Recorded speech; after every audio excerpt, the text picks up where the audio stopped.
पण आगमन या ठिकाणी झालेलं आहे। ही सर्व गावातील सर्व मान्यवरांच्या वतीनं सन्माननीय नेत्यांचं हार्दिक स्वागत करतो।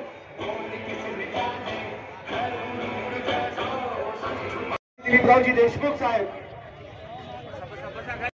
महाविकास आघाडीचे अधिकृत उमेदवार, भारतीय राष्ट्रीय काँग्रेस पक्षाचे अधिकृत उमेदवार,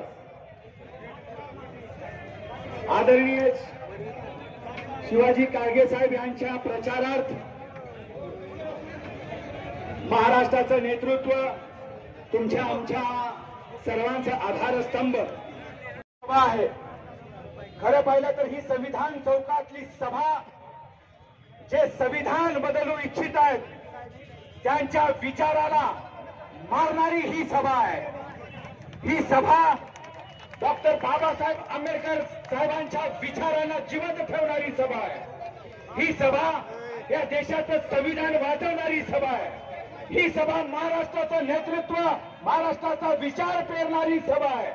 ही सभा आदरणीय दिलीपरावजी देशमुख साहेबांचा सहकार या महाराष्ट्रामध्ये रुजवणारी सभा आहे। मित्रांनो एवढ्या मोठ्या संख्येनं आपण उपस्थित आहात।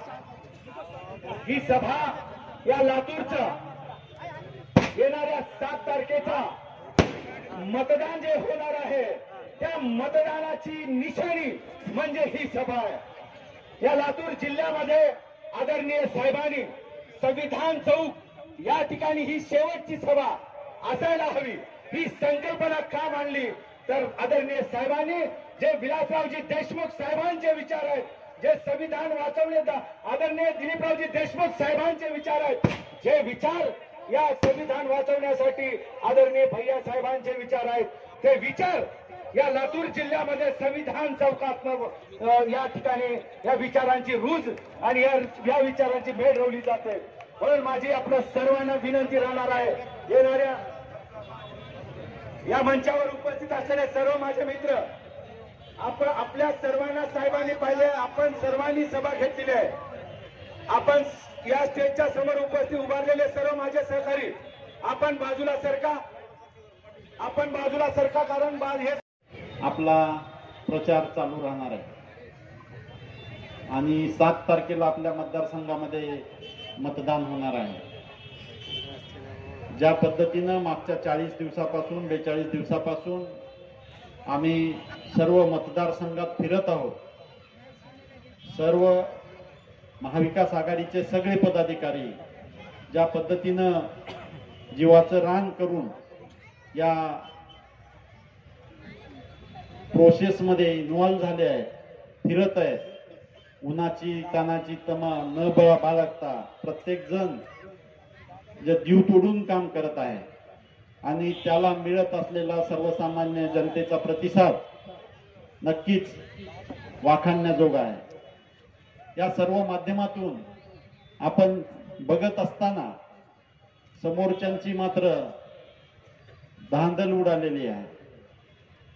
समोरच्या पक्षाकडून या 250 किलोमीटरच्या परिसरामध्ये महाराष्ट्रामध्ये सगळीकडेच भारतीय जनता पक्षाची आणि महायुतीची धांदल उडालेली आपल्याला दिसत आहे। 2 दिवसाच्या काळामध्ये 6 सभा आदरणीय पंतप्रधानांना घ्याव्या लागल्या। यावरूनच आपल्याला या सिरियसनेसचं म्हणजे ह्या गोष्टीचा सिरियसनेस लक्षात येईल।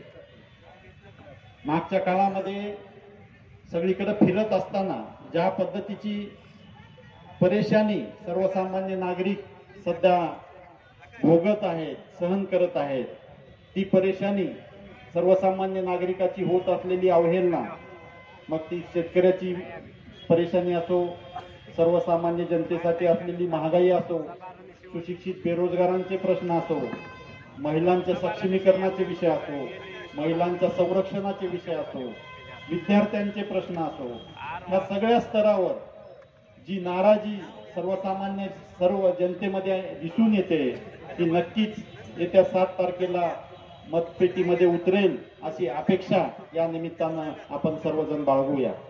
येत्या 7 तारखे दिवशी मतदान करत असताना जितकं जास्तीत जास्त मतदान आपल्याला करून घेता येईल त्याचा प्रामाणिक प्रयत्न प्रत्येकाने करावा असं या निमित्तानं मी आपणा सर्वांना विनंती करतो.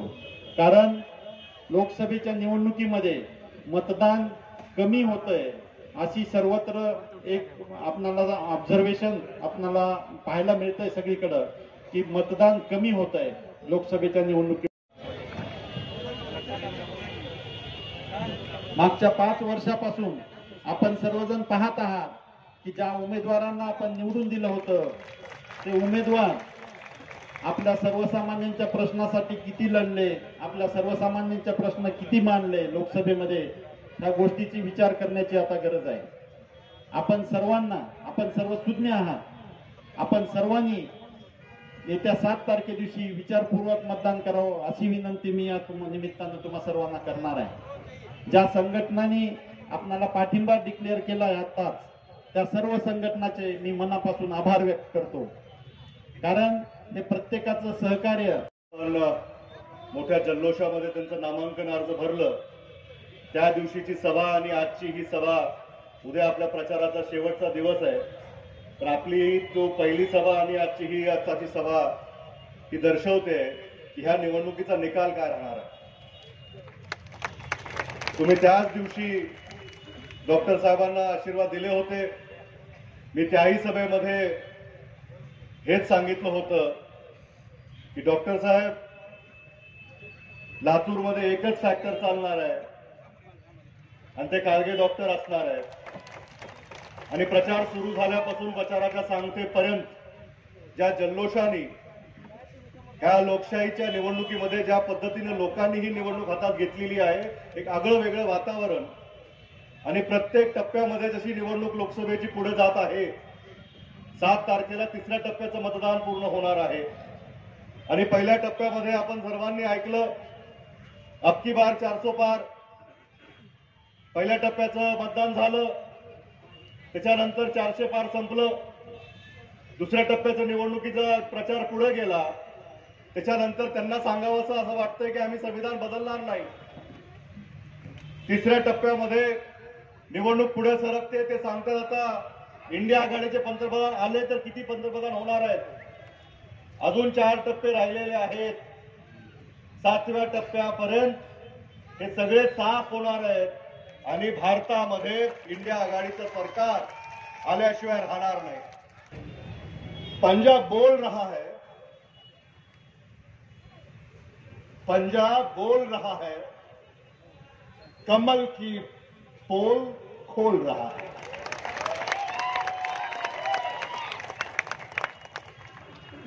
पंजाब बोल रहा है, कमल की पोल खोल रहा है. भारतामध्ये बदलाचे वारे वाहू लागलेले आहेत. अब की बार 400 पार हा नारा भारतीय जनता पक्षाकडनं दिला गेलाय. अब की बार 400 पार है या अब की बार संविधान पे वार है.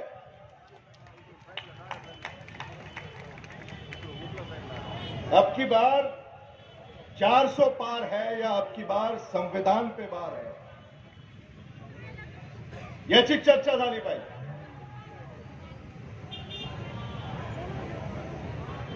भारताची जी आज राजकीय परिस्थिती आहे ती पाहता अब की बार 200 पार भी बड़ा मुश्किल है.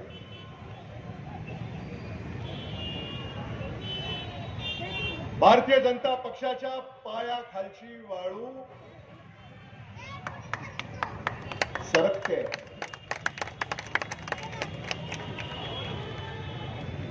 आज या सभेचं जर चित्र पाहिलं,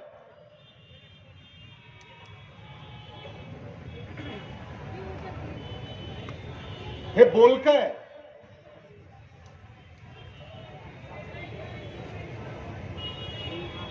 डॉक्टर शिवाजी काळगे यांना निवडून आणण्याचं तुम्ही ठरवलंय असं मी म्हणालो तर ते चुकीचं होणार नाही.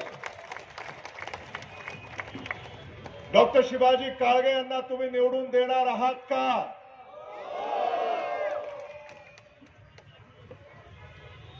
आवाज मुंबईलाही गेला नाही, दिल्लीला गेला पाहिजे.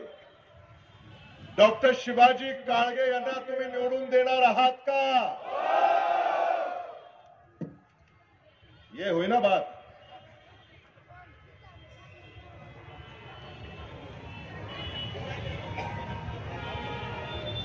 भाजपचे उमेदवार आपल्याला कधी भेटले नाही, तुम्ही त्यांना कधी पाहिलं नाही.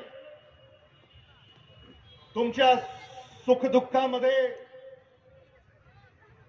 ते कधी आले नाही. तुमच्या अडचणीमध्ये त्यांनी कधी विचारपूस केली नाही. आपल्या घराकडे रस्ता आहे का? आपल्या घराकडे नाली आहे का? आपल्या घराकडचा कचरा उचललाय का?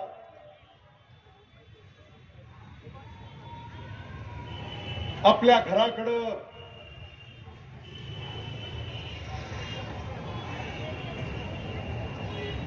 रोगराई आहे का? आपल्या घराकडे पाणी आलंय का? विचारलं कधी भारतीय जनता पक्षाच्या खासदारानं?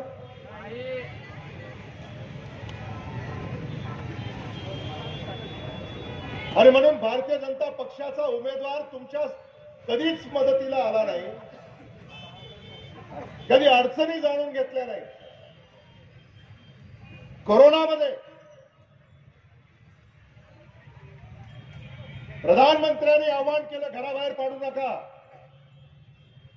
ते कोणी ऐकलं का नाही मला माहिती नाही, पण खासदारांनी नक्की ऐकलं. खासदार घराबाहेर पडलेच नाही कोरोनामध्ये. जागतिक महामारी, लातूरकरांचे जीव धोक्यात आले होते. त्या महामारीच्या काळामध्ये खासदारांनी कधी विचारपूस केली नाही. अशा भारतीय जनता पक्षाच्या उमेदवाराला धडा शिकवण्याची वेळ आलेली आहे.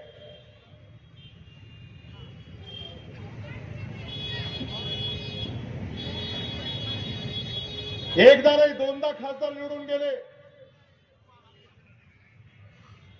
काय दिलं या खासदारांनी?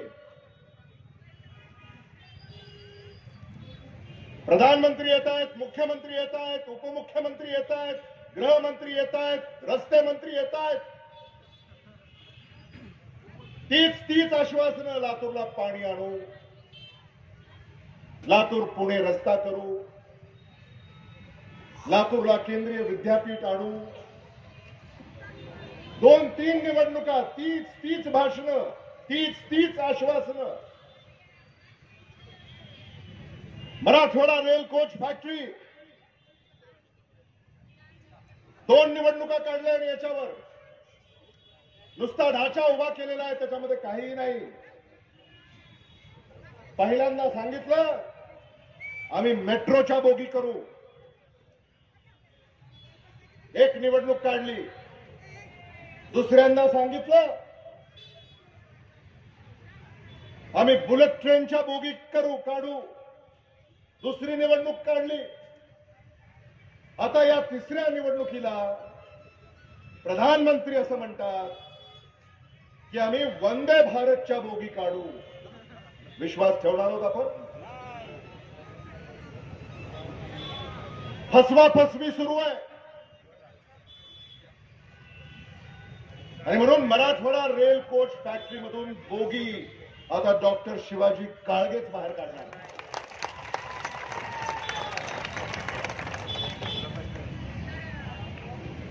या लातूरला आणखी आपल्याला खूप पुढे घेऊन जायचं. लातूरला वंदे भारत ट्रेन यावी अशी आपली मागणी होती. सरकारनं त्याच्याकडे लक्ष दिलं नाही. राहुल गांधी इथं आले होते आपल्या लातूरला. डॉक्टर शिवाजी काळगे यांना त्यांनी शुभेच्छा दिल्या, लातूरचे मुद्दे जाणून घेतले. लातूरचं जे विमानतळ आहे तिथं आपल्याला एअर कार्गो हब करायचं असं मी त्यांना सांगितलं. एअर कार्गो हब म्हणजे लातूर जिल्ह्यातला आणि या मराठवाड्यातला जो शेतीमाल आहे तो देशात आणि राज्यात आणि परदेशामध्ये निर्यात करण्यासाठी आपल्याला एअर कार्गो हब येणाऱ्या काळामध्ये आवश्यक असणार आहे. उडान विमान सेवा या लातूर विमानतळावर सुरू झाली पाहिजे. त्याच्यासाठी आपण प्रयत्न करतोय. लातूरून तुम्हाला शिर्डीला जाता आलं पाहिजे, लातूरून तुम्हाला मुंबईला जाता आलं पाहिजे, लातूरून तुम्हाला तिरुपतीला जाता आलं पाहिजे, लातूरून तुम्हाला अजमेरला जाता आलं पाहिजे, लातूरून तुम्हाला दिल्लीला जाता आलं पाहिजे. लातूरला या दळणवळणाची आवश्यकता आहे आणि या दळणवळणासाठी आपल्याला आपल्या हक्काचा खासदार निवडून द्यायचा आहे. डॉक्टर शिवाजी काळगे यांच्या पाठीशी खंबीरपणे उभं राहायचं. डॉक्टर शिवाजी काळगे दिल्लीमध्ये गेल्यानंतर एखादं केंद्रीय विद्यापीठ ते इथं लातूरला घेऊन येऊ शकतील. केंद्रातल्या योजना ज्या लातूर शहर महानगरपालिकेला आवश्यक आहेत त्या दिल्लीहून खेचून आणण्याचं काम आपले खासदार करू शकतील. यासाठी आपल्याला त्यांना निवडून द्यायचं आहे. आज कायदा आणि सुव्यवस्था या राज्यामध्ये काय परिस्थिती आहे. या लातूर जिल्ह्यातल्या अनेक मुलींचे निर्घृण हत्या झाली. भाग्यश्री सूर्यकांत सुडे हरंगुळची ही मुलगी पुण्याला शिकायला होती. पुण्यामध्ये या मुलीचा खून झाला. महाराष्ट्रामध्ये कायदा आणि सुव्यवस्था याचे धिंदवडे निघालेले आहेत. लातूरची लेक जिचा खून झाला याचं उत्तर कोण देणार हा देखील प्रश्न सत्ताधाऱ्यांना तुम्ही विचारला पाहिजे. उद्या लातूरच्या लेक पुण्याला जाणारच नाहीत शिकायला. याचा सुद्धा विचार झाला पाहिजे. लातूरमध्ये देखील भ्रष्टाचार फोफावतोय. महायुतीचं सरकार आज राज्यामध्ये सत्तेवर आहे आणि हे महायुतीचं सरकार याचा पाया भ्रष्टाचारावर उभा आहे. हे सरकार कसं आलं? आमदार खरेदी केले, खासदार खरेदी केले, पक्ष खरेदी केले आणि हे सरकार सत्तेवर आलंय.